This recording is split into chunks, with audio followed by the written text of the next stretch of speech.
Hola, queridos alumnos y alumnas. Aquí tenemos hoy el placer de presentarles a la doctora Naikari Sánchez Herrero. Ella es criminóloga, directora del Centro Criminal Risk de la Universidad Miguel Hernández de Elche.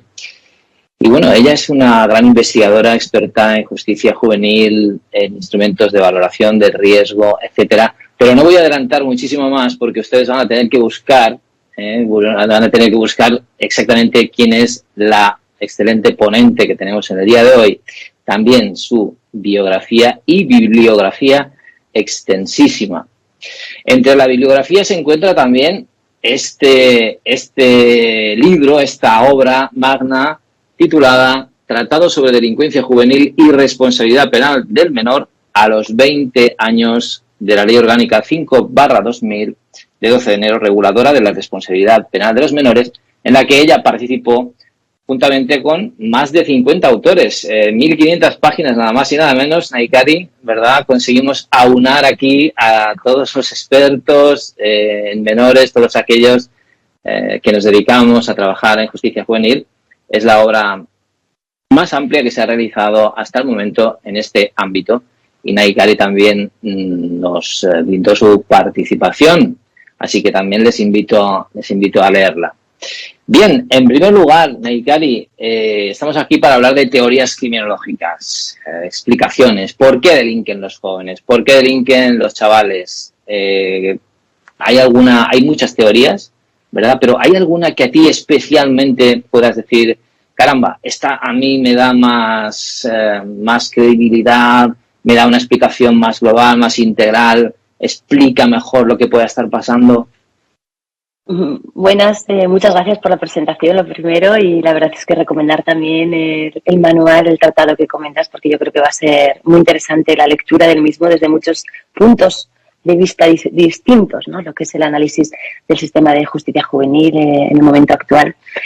Sí, vamos a hablar de teorías criminológicas, en este caso relacionadas con la delincuencia juvenil, y hay muchas teorías, como bien comentas.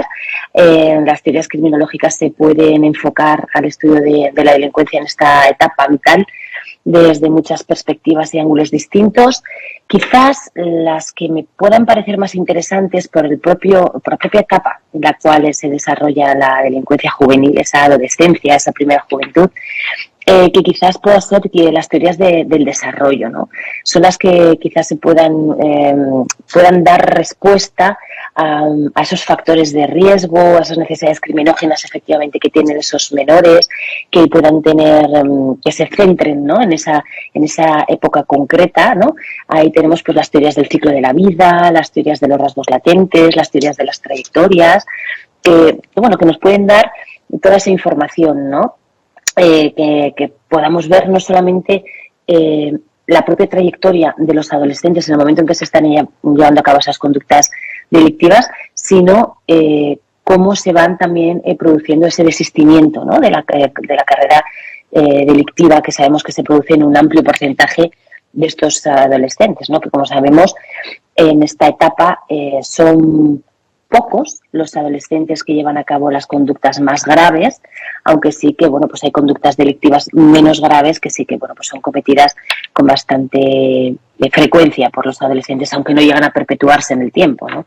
Es decir, pequeños hurtos, pequeños robos son frecuentes en esta etapa, o pequeños conductas violentas en menores, pero que eso no va a llevar a que se convierta en una carrera delictiva a medio o largo plazo. Entonces, estas teorías del desarrollo yo creo que sí que nos enfocan de alguna manera en poder definir cómo se produce esta conducta en esta etapa concreta, ¿no? Con esas características muy, muy concretas del autocontrol, del poco autocontrol, de esa impulsividad, de esa también presión de grupo, todas estas características iremos comentando, si te parece ahora, ¿no? En relación a estas teorías. Edades a las que los menores cometen más delitos, o diríamos las edades más conflictivas, ¿cuáles crees que serían las edades con mayor riesgo? Si hacemos caso efectivamente a estas teorías que estamos comentando ahora, ¿no? Esta curva de la edad que seguro que todos conocéis, pues vemos que van aumentando con el paso de los años, ¿no? Hasta esos 18, 20 años que parece que tenemos ese pico en nuestro tipi, en nuestra tienda de campaña, y ahí tenemos esa mayor porcentaje, ¿no?, de conducta. Perdón. Bueno, hablábamos de las edades. Sí, efectivamente. Podemos ver que, bueno, todos conocemos la curva de la edad, efectivamente, dentro de la delincuencia juvenil, esa tienda de campaña, ¿no?, que nos marca el dibujo de la curva de la edad, y que podemos ver que donde las edades, efectivamente, donde mayor número de conducta violenta y delictiva se produce en la adolescencia, en ese final de la adolescencia, esos 18, 20 años, es donde se produce el pico, ¿no?, de la tienda típica de la que hablamos, y a partir de entonces se produce ese desistimiento, ¿no? Se va disminuyendo ya el número de delitos cometidos por edad, ¿no? Hasta ya, bueno, pues bajar a prácticamente cero, ya con edades avanzadas. Entonces sí que vemos que, bueno, puede empezar a haber conductas delictivas, sobre todo a partir de los 15 y 16 años, es cuando empieza a subir ya de una manera, lo que podemos considerar importante, y los 18, 20 sería la edad en la cual tenemos un mayor porcentaje. ¿Por qué se produce ese desistimiento? Tendría que ver más con esos turning points también que denominamos, ¿no?, esos pequeños cambios de rumbo de la vida que pueden producirse ya a los 18 o 20 años, en cuanto a que ya, bueno, pues puedas tener una actividad laboral que te guste, en la cual te encuentres satisfecho y, bueno, ¿no?, que te sientas a gusto trabajando en un área concreto y digas, bueno, yo no quiero ya meterme más en líos, en más conductas violentas, yo quiero seguir, ¿no?, lo que decías de ya sentar cabeza, ¿no? Que tengas una pareja, obviamente, que sea prosocial, que no sea una pareja que también lleva a cabo conductas violentas, ¿no? Entonces, bueno, pues también quieras tener una vida más familiar, siempre eso también es como factor de protección de la conducta delictiva. ¿No? Pues son varias de estas circunstancias en las cuales, bueno, pues nos pueden llevar a desistir, ¿no?, en esa conducta violenta, ¿no? A partir de esa edad, sobre los 20, ya vemos que hay un bajón, 20-25, un bajón importante en el número de delitos. En la gran mayoría de casos, ¿verdad?, que si encuentran pareja, empiezan a querer trabajo, empiezan a querer también independizarse, materializar, también tener una vida pues alejada de tantos problemas, ¿verdad? Empezaría a descender y quedaría muy lejos aquella imagen que teníamos de la delincuencia juvenil de los años 70, 80, con la famosa generación Juan José Moreno Cuenca, alias el Vaquilla, Torete, el Trompetilla, etcétera, ¿verdad?, que fue una trayectoria ascendente, sin parar, hasta la muerte prácticamente de la gran mayoría de ellos. Prácticamente no quedó nadie porque, bueno, fallecieron con algo más de 40 años, pasando de centros de reforma a cárceles directamente, y con una reincidencia altísima, ¿verdad?, en el mundo del delito. Incluso recuerdo la anécdota, ¿no?, explicaba Juan José Moreno Cuenca, es que yo quería entrar en prisión, no quería estar en un centro de reforma de menores, porque en las prisiones yo allí estaba pues más protegido, porque estaban los mayores de mi pandilla, de mi barrio, estaban mis titos, estaba mi gente. ¿Qué ha cambiado respecto a aquella delincuencia que llegó a protagonizar aquel famoso género cinematográfico del género kinky de Juan Antonio de la Loma? ¿Qué ha cambiado aquella generación de delincuentes juveniles a lo que tenemos ahora? Ha habido mucho cambio, obviamente el cambio social es muy importante. Hay quien dice que, bueno, pues estamos viendo el mismo vino en diferente botella. Al final es un cambio también de estructura social, de contexto. Fija, solamente la presencia de Internet, redes sociales y de todo este boom de comunicación ha hecho también que la conducta de los adolescentes de por sí, la forma de comunicarse y vivir sea muy distinta en los últimos ya 15, 20 años a la actualidad, ¿no? Era una forma de vivir muy diferente también, una estructura familiar, social también muy distinta a la que había en aquella época. Y luego, bueno, pues sí que tenemos que tener en cuenta que efectivamente sí que existía y existe hoy en día un porcentaje de estos menores, de estos adolescentes, que continuarán esa conducta violenta en un futuro, ¿no? Aquí hablaríamos de Moffitt, de una gran criminóloga también, ¿no?, que habla de estos dos tipos, ¿no?, de violencia y de estos dos grupos dentro de los adolescentes, ¿no? Aquellos que llevan una adolescencia a corto plazo, digamos, ¿no? Que está muy orientada a esa época vital, y aquellos que sí que continúan, ¿no? Por esa carrera criminológicamente, ¿no? Analizar, que sería, ¿no? Como muy bien comentas, este tipo de personas, ¿no? Esta delincuencia que conocíamos en los años 70, 80 y que tanto nos ha traído, ¿no? Para poder analizarlas. Sí que es importante que tampoco quitemos el foco en este tipo de violencia, es decir, tenemos que tratarla, es nuestro objetivo también, ¿no? Intentar que no cronifiquen estas carreras delincuenciales, que intentar intervenir para que esto no avance con el tiempo y que no se cronifique en estas personas, porque sí que, como bien comentas, que es muy interesante, eso es muy importante también tener en cuenta, que nos encontramos muchas veces cuando miramos expedientes de menores en centros de protección, menores que no han podido ser cuidados en su ámbito, en su área familiar, por problemas familiares y están en centros de protección, nos encontramos una vida muy de centro de protección a centro de reforma, centro de protección, centro de reforma, hasta los 18 años que ya terminan en prisión, ¿no? Ahí vemos la importancia de una buena intervención, ¿no? De una buena gestión del riesgo desde estos propios centros de protección y de reforma, ¿no? Porque nos encontramos con este partido de ping-pong, hasta que finalmente terminan en prisión y ya, bueno, pues obviamente esto se cronifica. La importancia también de la intervención en esta etapa, en la adolescencia, de una buena gestión de ese riesgo, de la posible reincidencia, porque es aquí, en esta etapa juvenil, donde somos más maleables, donde realmente todas las intervenciones tienen mayor éxito, donde pueden, con una buena intervención, esos factores de riesgo que nos llevan a llevar a cabo estas actividades violentas y delictivas, esas necesidades criminógenas que nos hacen actuar de esta manera, bueno, podemos cambiarlas, ¿no? Podemos realmente intervenir y podemos, como buenos criminólogos, al final cambiar la vida de estos menores, ¿no? Por eso es tan importante una buena intervención justamente en esta etapa vital, ¿no? Cuando estos menores entran en el sistema de justicia juvenil. Hablabas de vivir de una forma diferente porque hablábamos de aquellos delincuentes juveniles, 70, 80, de vivir de una forma distinta.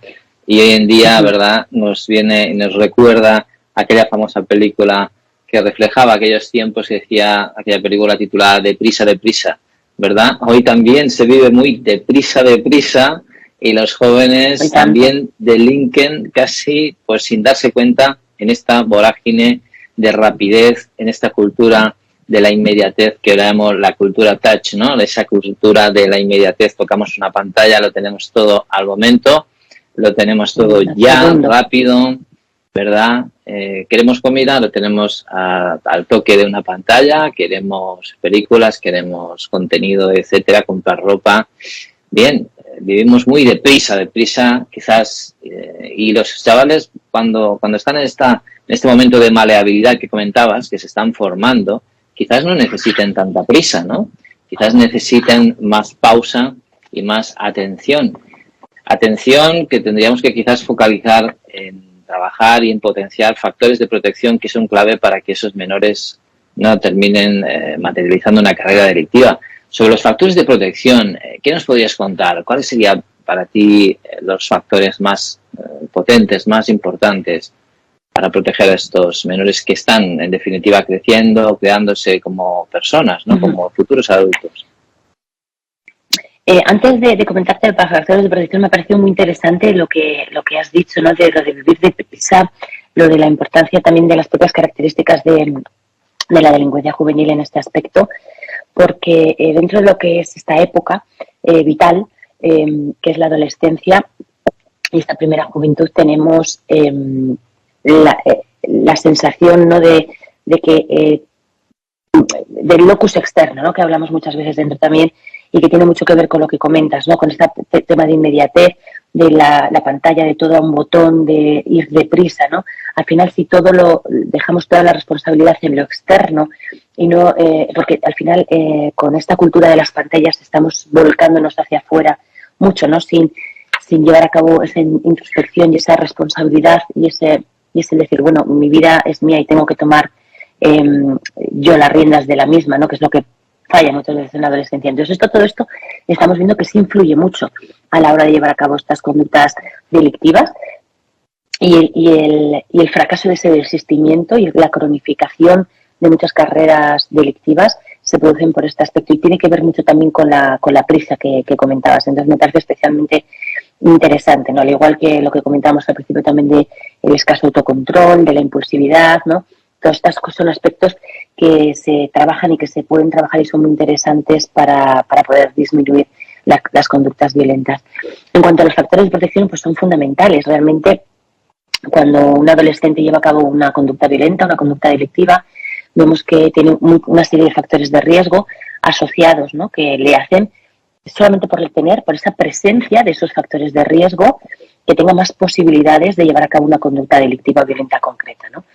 Y también tenemos una serie de factores de protección, que estos menores tienen factores de protección. Eso es fundamental que sepamos también verlo como profesionales que trabajamos con los menores, que sepamos ver esos factores de protección en cada uno de estos menores e intentar fomentarlo. Esto es muy importante porque nos va a llevar no solamente a mejorar su vida, ¿no? Es decir, a que tengan menos posibilidades de llevar a cabo estas conductas violentas, ¿no? Que realmente pueda llevar una vida prosocial normalizada este joven, sino que nos va a llevar como profesionales a tener un mejor día a día, un menor quemado profesional.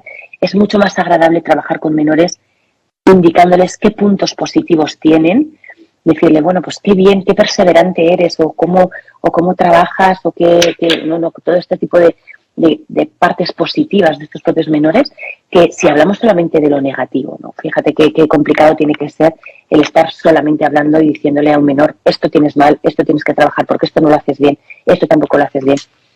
Pues realmente es muy, muy difícil, ¿no? Entonces esto nos va a llevar a mejorar mucho esta gestión del riesgo, ¿no? Gestión del riesgo en cuanto a analizar cuáles son esos factores y actuar sobre ellos. Eso hablo en cuanto a la gestión, ¿no? Factores de protección importantes, pues es muy importante, por ejemplo, tener una implicación prosocial, tener a un adulto, por ejemplo, de referencia que esté contigo, porque en muchos casos nos encontramos también en los centros de menores que ocurre que los padres, dependiendo también del tipo delictivo, ¿no? Que por el cual ese menor está en un centro, pero nos encontramos que los padres, uno, dicen que su menor, su hijo, no ha sido el culpable del hecho, entonces ya no participan en lo que es la intervención, porque no, mi hijo no ha sido el que ha hecho esto que decís que ha dicho, ¿no? O que ha hecho lo que el juez ha dicho que ha hecho, mi hijo no ha sido, entonces, bueno, imposible trabajar con esos padres, o le rechazan incluso, ¿no? Dicen, no queremos saber nada, mi hijo ha entrado al centro y ya no queremos saber nada, yo como si no tuviese hijo, ¿no? Y en el mejor de los casos es cuando dice, sí, mi hijo ha tenido un problema, ha llevado a cabo esta conducta delictiva y yo le voy a apoyar en todo, ¿no? En ese caso, tercero, claro que podemos trabajar, pero tenemos también mucho de los dos primeros y por lo tanto es fundamental que haya la implicación de un adulto prosocial que sirva de modelo, de referencia, ¿no? Esto es un factor de protección importantísimo tanto para que no se delinca como para que no se vuelva a reincidir. Otro, pues el compromiso que se pueda tener también con la propia intervención, con la escuela, con el trabajo en el cual esté ese menor, es fundamental. Si un menor está motivado porque, por ejemplo, le interesa mucho la mecánica de los coches, ¿no? Y dice, no, yo quiero ser mecánico porque me encanta tal.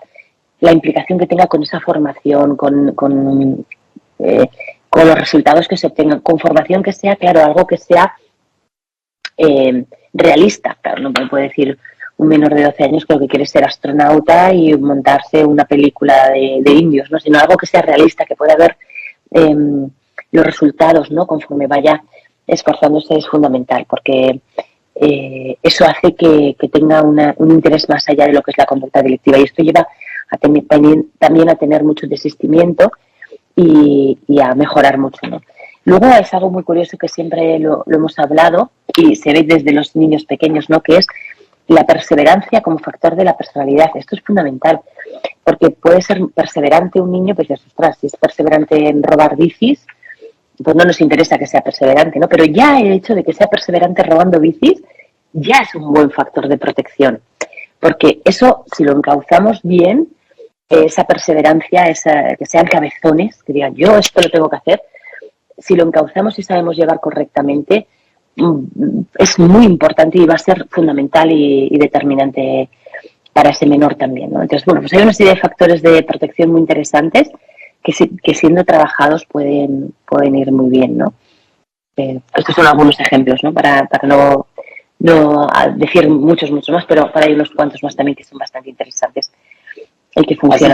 Has dicho muchas cosas muy interesantes que los alumnos podrán investigar, que los alumnos podrán leer, podrán buscar, ¿verdad? El tema de motivar en lo positivo, siempre por muy malote que pueda ser el chaval, el chico o la chica, bueno, pues siempre tendrá de alguna manera algo que sea positivo y que podamos pues potenciar, ¿no? La prevención general positiva, ¿no? Darle esos inputs de, bueno, pues esto que has hecho hoy, pues está bien, pero podría estar mejor, ¿verdad?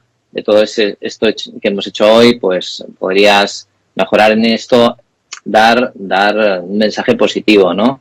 Eso también diríamos que es un acicate para estos chavales que están ahí en el filo muchas veces entre la normalidad y el mundo de la delincuencia.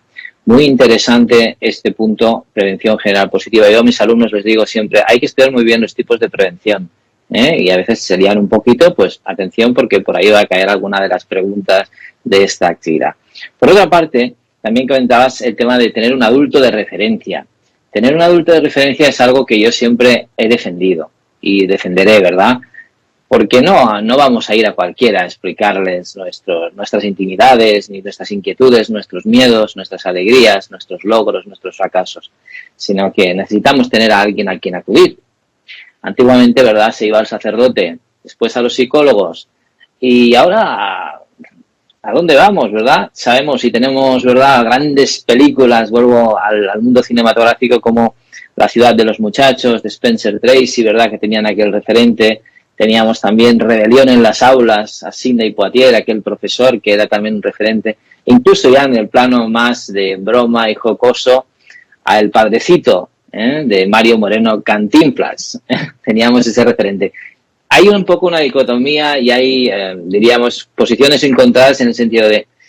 Yo me he encontrado pues educadores que dicen, no, es que un referente no pueden tener. Porque si no le cogen cariño, le cogen afecto, no, hay que trabajar con equipos.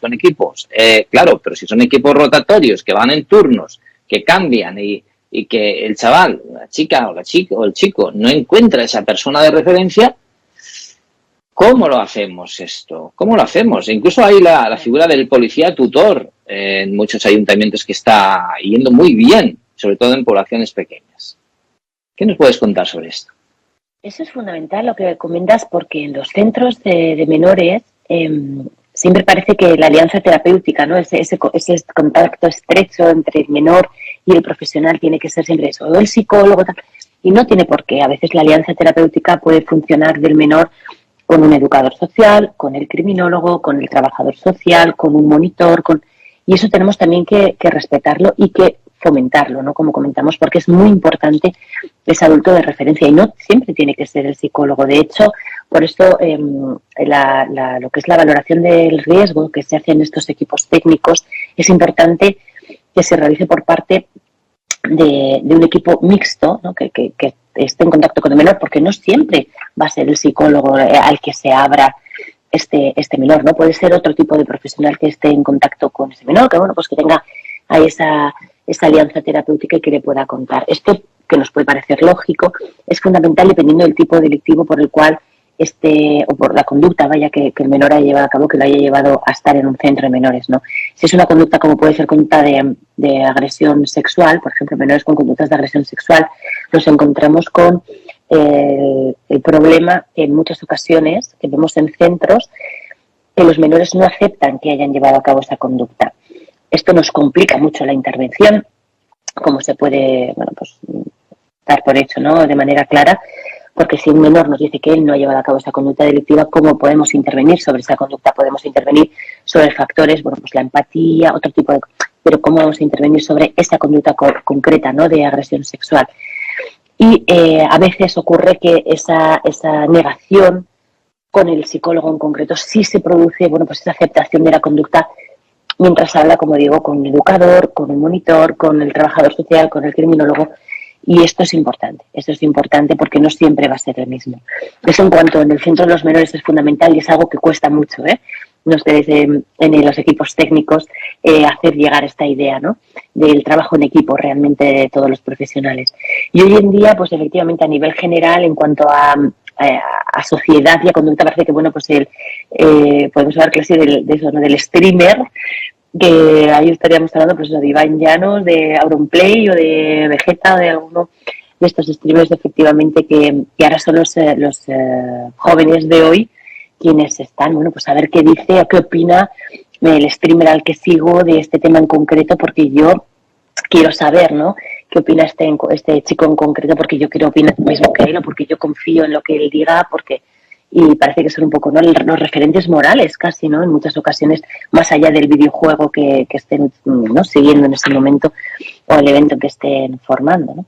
Entonces, eso es muy interesante, ¿no?, porque ahí tienen mucha responsabilidad y, bueno, tenemos que seguirles también, ¿no?, como profesionales y tener en cuenta cómo se va moviendo la sociedad para nosotros también ir analizando todo esto y que podamos también ayudar a los menores, ¿no?, en este caso, y con esos referentes, ¿no? Hablabas también de formación, ¿no? La formación como elemento protector, yo creo que es fundamental, pero una formación que sea realista, ¿verdad? No podemos apoyar, pues, que nos diga, es que yo quiero, como decías, ¿no? Quiero ser astronauta, muy bien, pero primero tienes que obtener la ESO, después tienes que obtener un bachillerato brillante, una carrera científica con notas muy excelentes. Es decir, ahí tiene que haber alguien que acompañe en ese proceso de aprendizaje, que sea motivador y que sea realista y que conozca el sistema educativo. Y esa persona es el pedagogo, el gran olvidado del sistema juvenil, diría yo, ¿no? Los pedagogos y, por otra parte, también apoyados de los criminólogos, ¿no? Los equipos técnicos de menores, ¿verdad? Sabemos que la ley penal del menor indica que tiene que haber educadores sociales, trabajadores sociales y psicólogos. Pero que para ciertos casos puede haber otros profesionales a los que se les llame. Sin embargo, pocas gente conoce, ¿no?, que en el reglamento que desarrolla esta ley se dice claramente que tienen cabida otros profesionales como pueden ser perfectamente los criminólogos, los pedagogos, pueden ser psiquiatras también, etcétera. Y eso creo que es muy importante que desde la criminología, la pedagogía, etcétera, se reivindique esas figuras, porque ese acompañamiento, por ejemplo, que decíamos, a la formación, ¿no?, la formación realista, positiva, decir, bueno, pues tienes este abanico de posibilidades. Esto es un factor de protección importantísimo, que no lo puede hacer un jurista, y lo puede hacer el juez, no lo puede hacer ni el fiscal. ¿No ves ahí una laguna importante en el sistema de justicia juvenil? Bueno, en el caso de la orientación en cuanto a como factor de protección, yo creo que es fundamental, no solamente en justicia juvenil. Realmente, ahora que están con EBAU y demás, ¿no?, muchos jóvenes dicen, bueno, es que no tengo muy claro qué hacer, dónde ir, a qué acudir, qué quiero hacer, ¿no? Eso es muy diferente al sistema americano, ¿no?, que entrar en la universidad sin entrar a una carrera en concreto, sino que ese primer año pueden tener asignaturas de diferentes carreras, ¿no?, de manera simultánea, y ya en un segundo año ya, bueno, pues decidirse por un área o una línea en concreto. Aquí, bueno, tenemos que elegir antes, ya cuando entremos a la universidad, a un grado, una carrera en concreto, y hay muchos alumnos que obviamente con 17, 18 años pues no lo saben, ¿no? Más todavía si nos encontramos con un menor dentro del sistema de justicia juvenil, ¿no?, donde tan importante, como estamos viendo, es para que pueda afianzar su vida, ¿no?, su futuro, alejado de esas conductas violentas y delictivas. Así que me parece fundamental. La verdad es que los pedagogos hacen un papel muy importante y yo creo que efectivamente tendría que contarse con ellos, ¿no?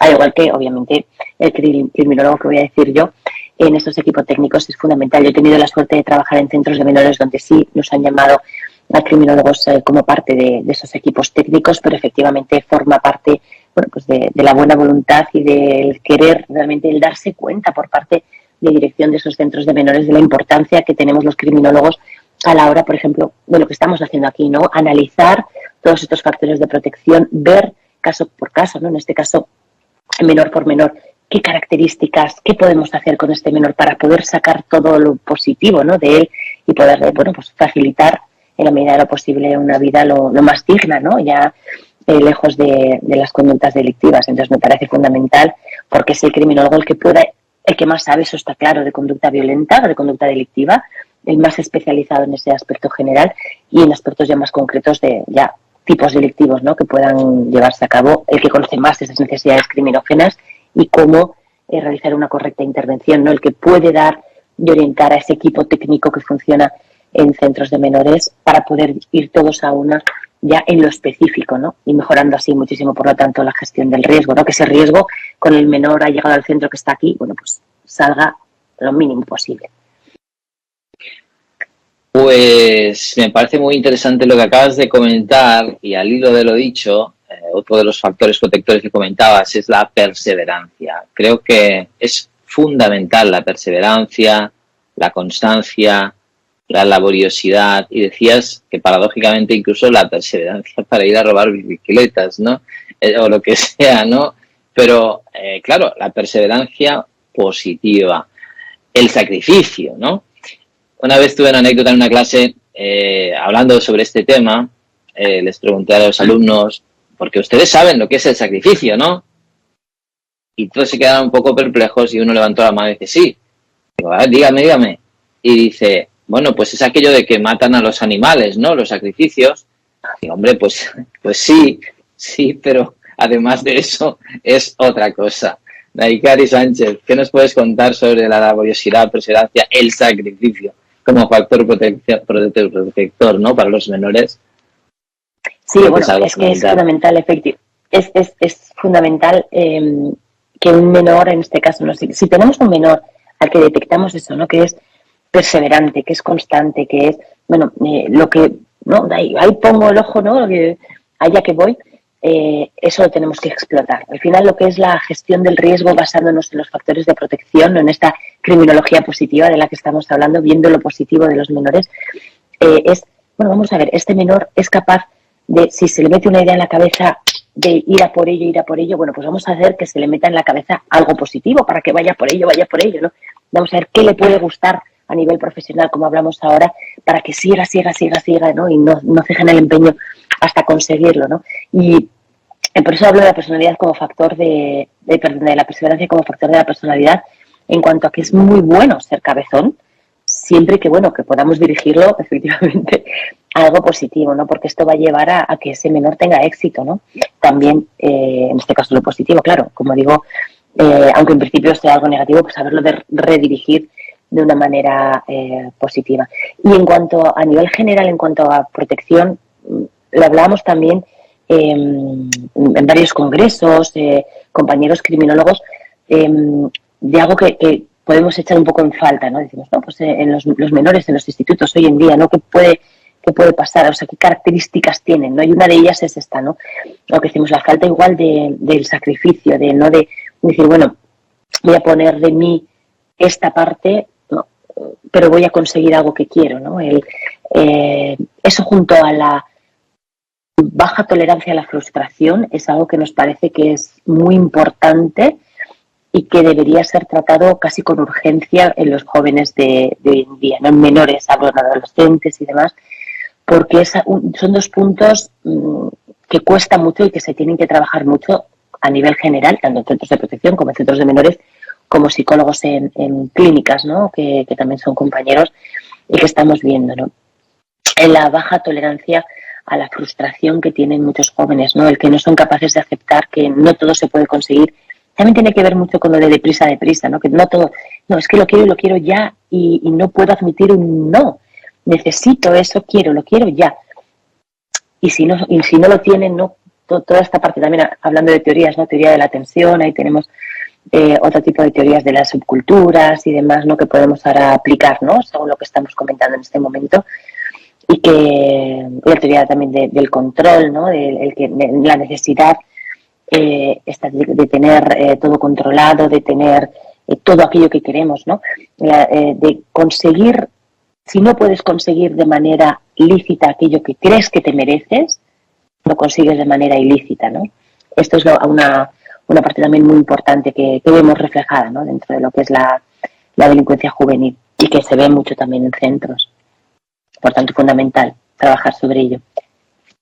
Hablabas también sobre los streamers, la generación de los influencers, ¿verdad? Que ganan muchísimo dinero en, ya diríamos, poco tiempo. Personajes como Auronplay o Wismichu, etcétera, ¿verdad? Que son auténticos ídolos y en los que, bueno, pues ahora ya estamos viendo que hay algunas encuestas que aparecen y les preguntas a los chavales ¿qué es lo que quieres ser tú de mayor? Y en lugar de decirte como antiguamente te decían médico, abogado o futbolista, bombero, pues ahora te dicen influencer, por ejemplo, ¿no?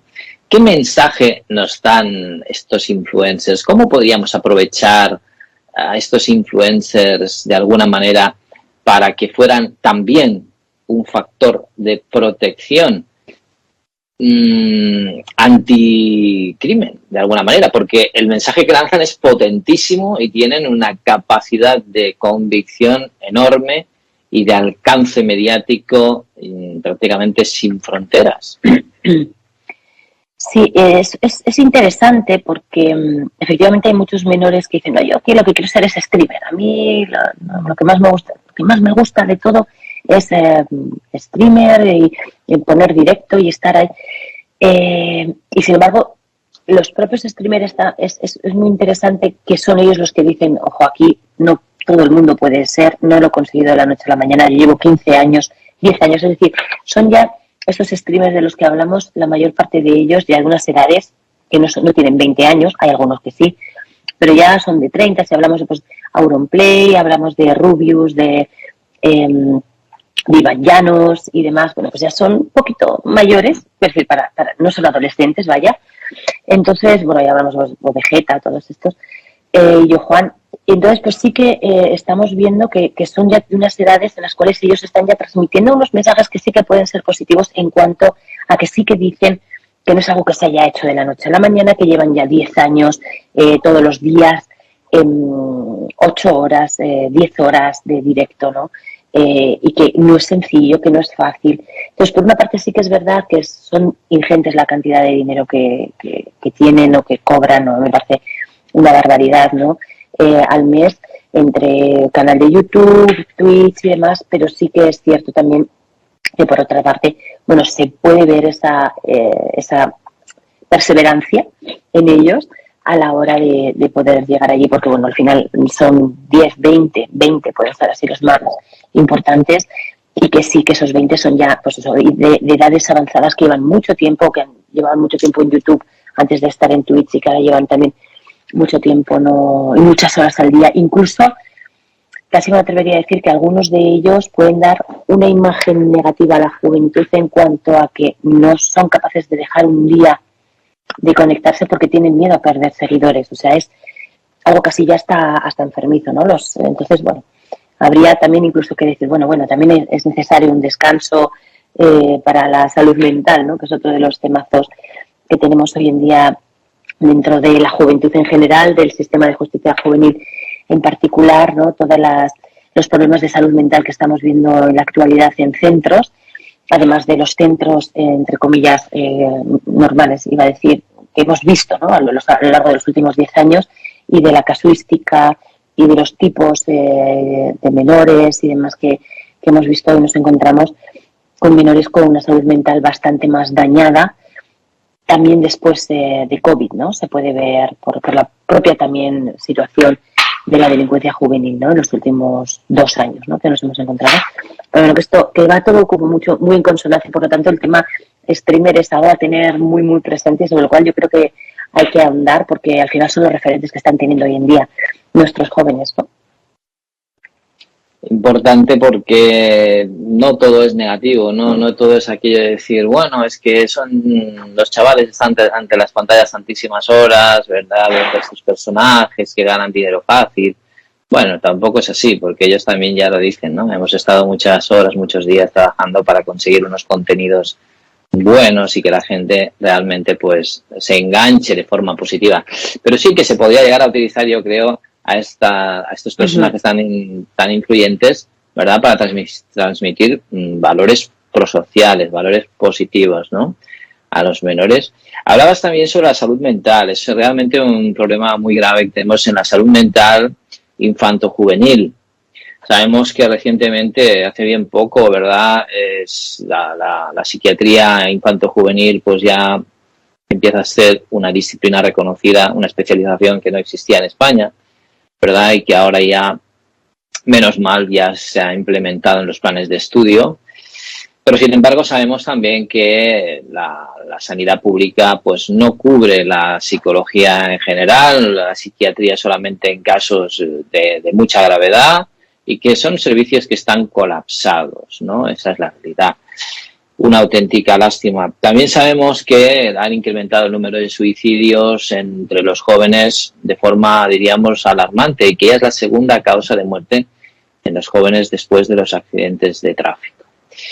Al hilo de esta cuestión, ¿qué explicación darías a esto? Los suicidios, ¿verdad?, incrementan en los jóvenes, segunda causa de muerte.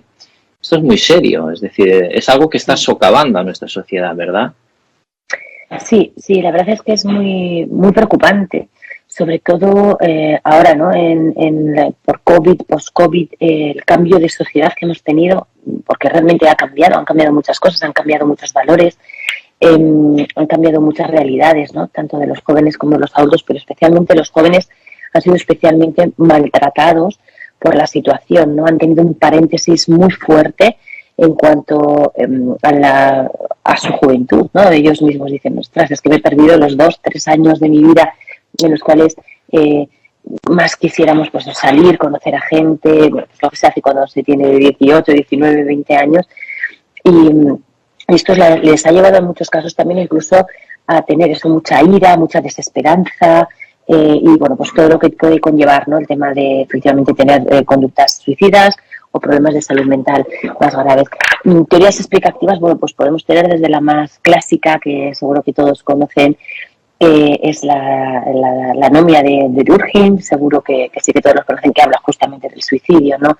De cómo esa desconfianza en las instituciones, en la administración, en el sistema, en la sociedad que podemos tener, cómo esa desconfianza hace, bueno, pues que se aumente el número de suicidios, ¿no? Esa desconexión, esa falta de fe en que me van a, bueno, pues de bienestar social o de fe, ¿no? Esos mensajes que tienen nuestros jóvenes de que, bueno, pues realmente con lo que está pasando en la sociedad, ¿qué va a pasar mañana, no? Si de repente viene una pandemia cuando nadie la esperaba y fíjate qué vuelco nos dio la vida tan grande, ¿no? Y luego vemos que viene un volcán y luego de repente hay una guerra y después, ¿qué puede pasar, no? Esa incertidumbre, ¿no? Que puede llevar a la desesperanza. En este caso, Durkheim afirmaba que no solamente es en negativo, también un cambio social radical en positivo puede ser también motivo de desesperanza, pero en este caso pues podríamos verlo de esta manera, ¿no? Aparte de lo que hablamos de la teoría de la tensión y de otros cambios que pueden estar también asociados a la crisis económica también que estamos empezando a ver, ¿no? De esas clases medias que están ahora también asfixiadas por subida, bueno, el IPC, etcétera, ¿no? Toda esa información que están recibiendo los jóvenes está afectando mucho, ¿no? A su futuro, ¿no? Esto también lo comentaban ahora en varias entrevistas con motivo de la EBAU, ¿no? Que bueno, es que nos ha tocado ahora entrar en la universidad, pero ¿qué va a pasar cuando salgamos de la universidad, ¿no? Si no sabemos si vamos a poder tener trabajo, si en las salidas laborales, ¿qué es eso de las salidas laborales? Porque hoy en día es todo incertidumbre, es todo, bueno, esa sensación, ¿no? Que no es real, o sea, realmente está sobredimensionada por la cantidad de mensajes que estamos percibiendo de todos los sitios, pero que sí que afecta mucho a los jóvenes en cuanto a que están comenzando su vida y se ven sin un camino claro, ¿no? Donde ir. Efectivamente, has dado en el clavo, ¿verdad? La teoría de la anomia, Durkheim, esos cambios repentinos a gran velocidad, vertiginosos, cambios que además son potentes, como guerras, pandemias, etcétera, y también cambios positivos, ¿no? Decíamos esa cultura de la inmediatez, cambios rápidos, vivir deprisa, y que a veces el menor o el joven pues no acaba de digerir. Si ya nos cuesta a las personas de edad más avanzada digerir todos estos cambios tan rápidos, ¿cómo puede ser que estos chavales, verdad, pues digieran tantísima información cuando no infoxicación? Atención, queridos alumnos y alumnas, al término infoxicación. Esa abrumadora cantidad de información mal procesada, ¿verdad? Entramos en Google, buscamos, no sabemos dónde encontrar noticias contradictorias, tweets, sí, fake news, la posverdad. Cuidado con todo esto, ¿no? Cuidado con todo esto porque es como una especie de mare magnum que al final termina en que los jóvenes quizás tendríamos que intentar ayudarles a tener capacidad de discernimiento, de criterio, ¿no? De criterio, de saber separar lo que es importante de lo que no lo es. Saber separar lo que realmente es esencial en esta vida, ¿no? Exacto. Vamos a cambiar un poquito de tercio y nos vamos a ir, hablábamos de menores que están en centros de reforma, ¿no? Por ejemplo, porque bueno, han cometido delitos y tienen que, pues, cumplir una medida educativa. No pagar por ello, porque la ley penal del menor dice bien claramente que no van a pagar, como los adultos, de alguna manera, pues una condena, sino que están ahí para recibir una medida educativa para reinsertar y reeducar al menor infractor. Y ahí en los centros de reforma pues tenemos una serie de instrumentos de valoración del riesgo. Instrumentos de valoración del riesgo para saber realmente si ese menor pues volverá a delinquir, no volverá, qué probabilidad tenemos. Tenemos varios, tenemos el SABRI, ERASOR, tenemos el PCL, Young, tenemos el SAPROF, etcétera. Varios en España que están funcionando y funcionando muy bien. ¿Qué nos puedes contar acerca de estos instrumentos de valoración de riesgo que tanto conoces, Naikari?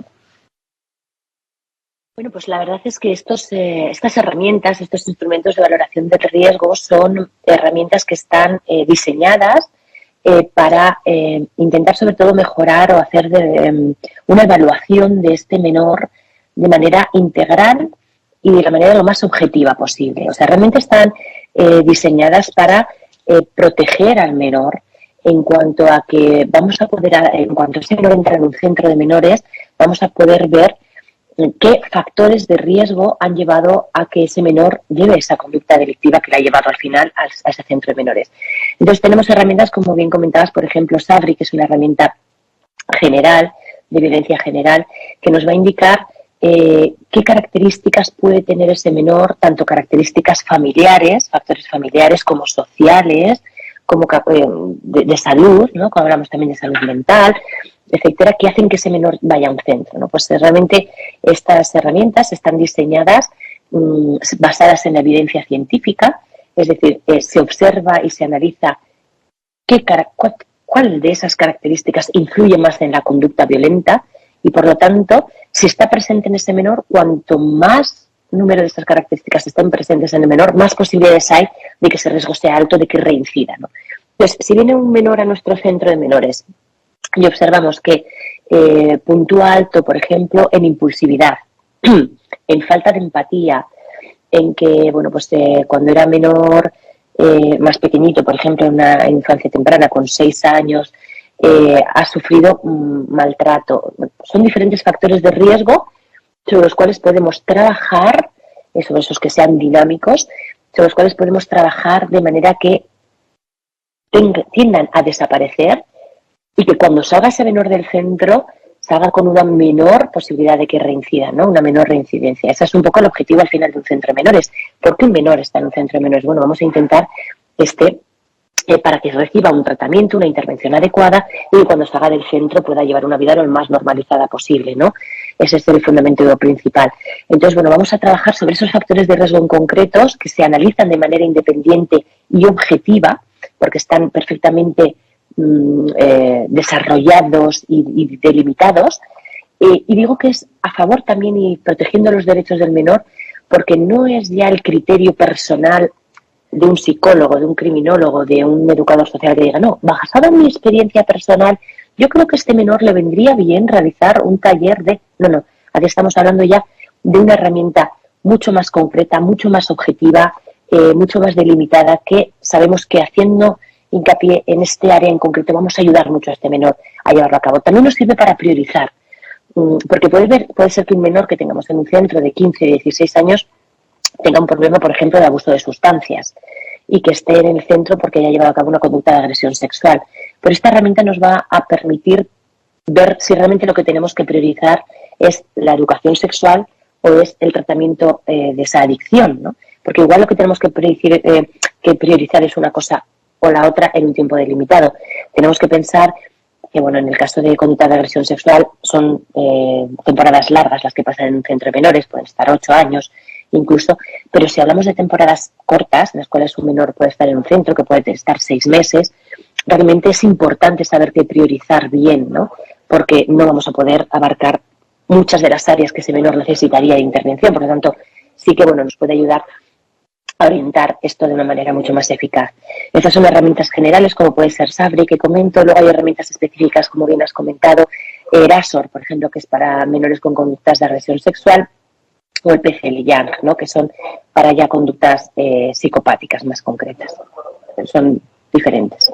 Diferentes, incluso tenemos en Madrid el Previa, ¿verdad?, que está en la Agencia para la Reinserción y Rehabilitación del Menor Infractor, el Previa, que es para la violencia filioparental fundamentalmente, programas que nos acercan mucho a saber si estos menores, ¿verdad?, pues hay probabilidad o no de que vuelvan a delinquir y detectar posibles lagunas, ¿verdad?, supongo, para ajustar después un tratamiento, un abordaje pues pero muy perfilado y muy ajustado, ¿no?, con muchas posibilidades de éxito.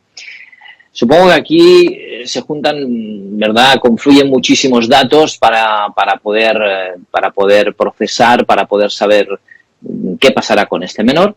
Todos estos datos, si los tratamos con inteligencia artificial, la inteligencia artificial de la cual se habla tantísimo hoy día, ¿crees tú que nos puede ayudar, que esto es un paso hacia adelante realmente importante? ¿Lo tenemos avanzado aquí en España, esta cuestión de la inteligencia artificial, concretamente en justicia de menores?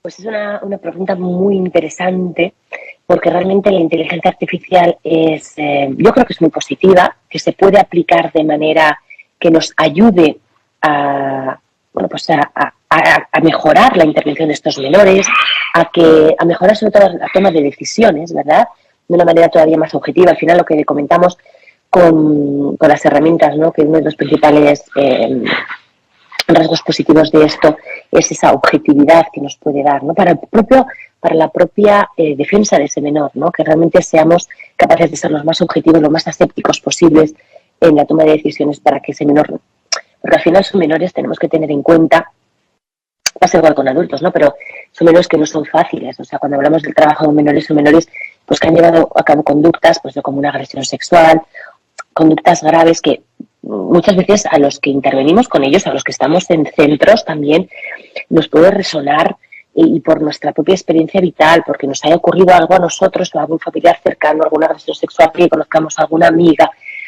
nos puede llevar a no ser totalmente objetivos en el tratamiento y la intervención con estos menores. Entonces, esto nos puede ayudar, las herramientas, y nos puede ayudar también la inteligencia artificial bien diseñada.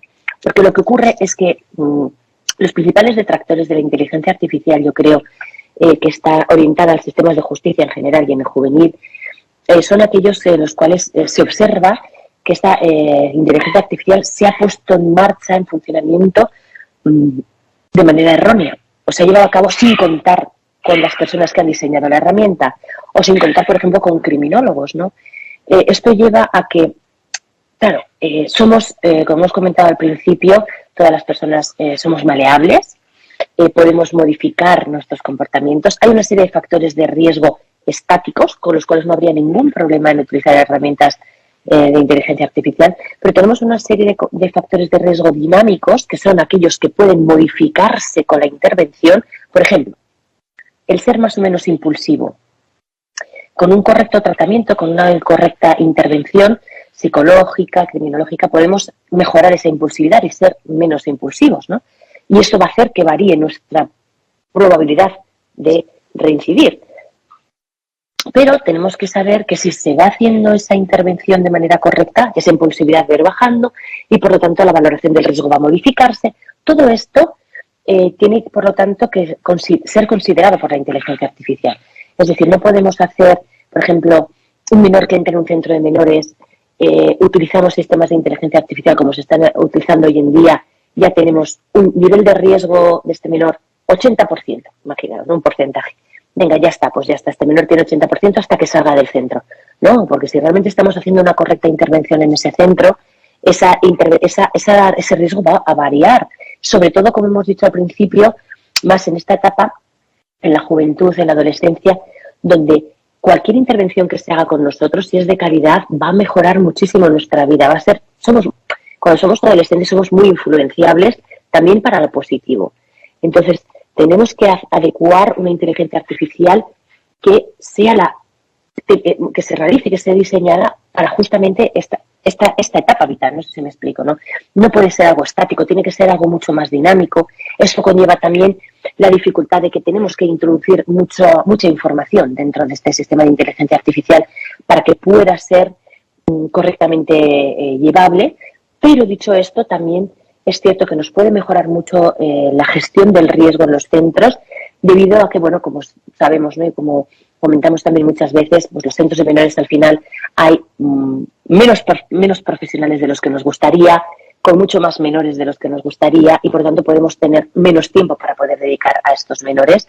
Y el correcto funcionamiento de sistemas de inteligencia artificial a través de estas herramientas de valoración del riesgo nos va a llevar a mejorar la gestión del riesgo y a mejorar los tiempos y la adecuación de estas intervenciones si se hace de manera correcta. Lo que no podemos hacer es, claro, obviamente, hacerlo mal para que luego, bueno, pues exista este conflicto y este debate social que nos lleve a denostar también la inteligencia artificial completa y porque sí, ¿no? Cuando no podemos realmente hacer cosas muy positivas, yo creo, ¿no? Por ejemplo, en el PCL-Young, ¿no? Que comentábamos, también es como una herramienta fundamental.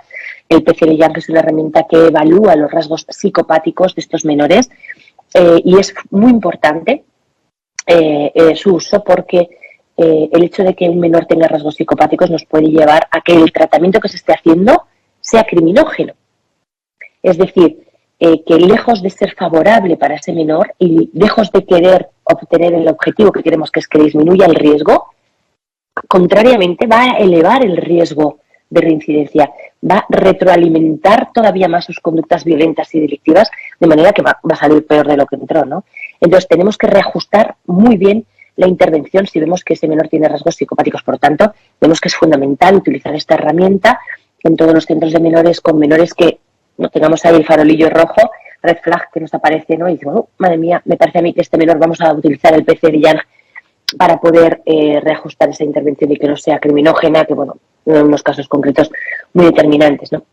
Y esto sí que nos puede ayudar también la inteligencia artificial, tanto a esa detección, ¿no? De esa farolillo rojo que nos puede ayudar a detectarla, como luego, bueno, pues a poner en marcha correctamente esos planes de intervención adecuados, ¿no? Dentro de los centros, sobre todo teniendo en cuenta que la realidad es que hay menos trabajadores, menos recursos humanos, digamos, en centros de los que nos gustaría, y muchas de estas herramientas están diseñadas por esa maleabilidad que tenemos en la juventud para ser utilizadas cada 4 meses, 6 meses o cambios sustanciales en la vida, ¿no? Del menor, que pueden afectar a ese riesgo.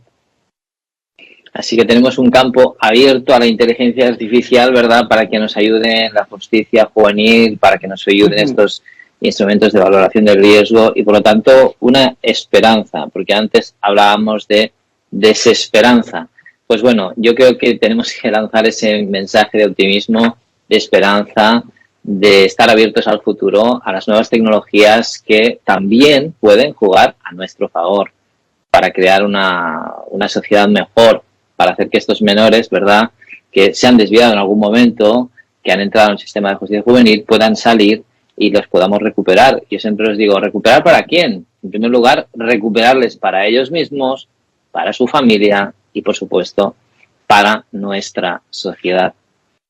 Naikari Sánchez Herrero, ha sido un auténtico placer hablar contigo, conversar, que nos expliques tantísimas cosas, que toques tantos temas tan interesantes, y espero de verdad que nos podamos ver en otra sesión para tratar alguno de estos temas, como decíamos, lo del suicidio, por ejemplo, tan interesantes, con profundidad, con profusión, con tranquilidad, sin ir deprisa, que es lo que hemos hecho hoy, con tranquilidad y sosiego, valorar, hablar, conversar, y que los alumnos disfruten, como lo harán, de tus explicaciones tan profusas. Así que muchísimas gracias y espero verte muy pronto de nuevo aquí con nosotros. encantada de verdad, muchísimas gracias. Espero que, bueno, pues haya surgido intereses y que haya sido motivador en algún momento para seguir profundizando en muchos de estos temas. Desearles, bueno, pues todo lo mejor a los alumnos y muchísimas gracias por la invitación. Gracias. Un placer. Hasta la próxima.